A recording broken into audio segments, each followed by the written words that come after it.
Reci, draga, što ima novoga u tom Đakovu? Evo vidite preko Pančevika. Nema što nema u Đakovu. Dobro vam jutro još jedanput. Nalazimo se u žili kucavici grada Đakova, a i to ne zbog sanjke, već zbog ovog meni s lijeve strane. Bicikl je u pitanju, nekome mrsko, nekome drago, ovome dečku itekako drago. Hrvoje Jurić, putopisac iz Vrbice, malog mjesta nadomak Đakova. Hrvoje, dobro jutro. Dobro jutro i vam. Zašto si nam došao jutros? Pa, zato što ste me pozvali, ja se vam prilikom zahvaljujem na tome. Ja vas prokrećem na svoj do sada najteži pothvat biciklom od Osla do Nordkapa, gdje ću kroz neka više manje 2 mjeseca prijeći 2000 km po vrlo ekstremnim uvjetima. Zašto od Osla do Nordkapa? Nordkap inače najsjevernija kopnena točka u Norveškoj. Da, Nordkap je zapravo najpoznatija, najsjevernija kopnena točka, ima još jedna malo dalje, ali do Nordkapa se jedino može doći automobilom ili nekim drugim prijevoznim sredstvom.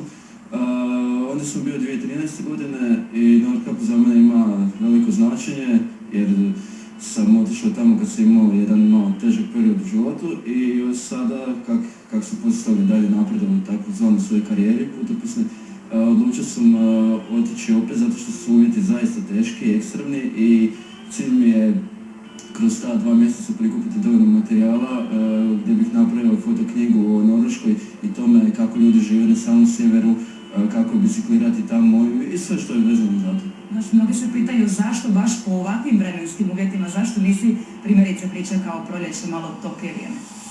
Pa mislim da bi riječ moje bake bila najjednostavnije, to je da nisam normalan. Ali, pa ne znam, kažem, to je jednostavno kak na svakom putovanju dođe mi ideja za novo putovanje i ovo je, kao što sam rekao, ajmo reći neki napredak u toj mojoj karijeri gdje tražim više, nešto što je još izazovnije od prethodnog, gdje ću pomoći svoje granice i vidjeti koliko sam ja, koliko sam slab, a i steći jedno veliko iskustvo. A svakako čovjek kako bih vozio pa moramo priznati, teški bicikl mora biti itekako jak, mrcina. Da, to je milja, da, kad sam ga dobio nisam znao kako ga nazvati i vidio sam da je ogroman bajk, onda sam jako malo znao o biciklima, a 2 godine, malo više 2 godine se družimo. Zapravo na prvo putovanje na koje sam otišao s njim bio je Nordkap i sad opet idem. Bicikl je pripremljen za ekstremne uvjete, tu su i gume koje na sebi imaju čavle, tako da se može voziti po ledu i po snijegu, da se ne pada kao što sam recimo ja jutros spao, ne znam koliko puta 20 km, ali to je bitna i... Ne znam da nas na kaciga nam je... Kaciga, definitivno. Što imamo u torbi?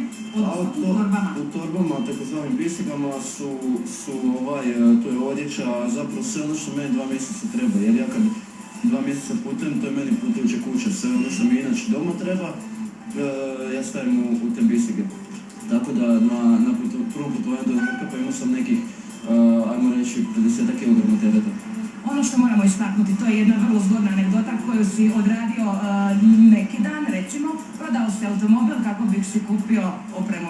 Pa dobro, je istina, mislim, situacije su tako kako sam malo se naći iz pozora, neke stvari moram sam financirati, tako da morao sam prodati auto da kupim šator i jaknu za ovako putovanje, jer to je ipak malo teži pothvat i treba vrhunska oprema, tako da imam ekspedicijski šator gdje mogu kampirati do -30, a situacija je bila tako da probam auto, mislim da će doći drugi definitivno. Odlično, hvala ti puno na ovome gostovanju, sjedi na svoju mrcinu i možem skrenuti put Osla i put Nordkapa. Hrvoje, sretan ti put, čuvaj se! I tako, ode Hrvoje na svoj daleki put od Osla do Nordkapa, put dug 2000 km, a ono što moramo istaknuti, ako uspije preći ovu rutu, postaće 4. čovjek u svijetu kojemu je to uspjelo. Toliko iz Đakova, iz hladnog Đakova, šaljimo vam tople pozdrave. Bok! Hvala lijepa, 4.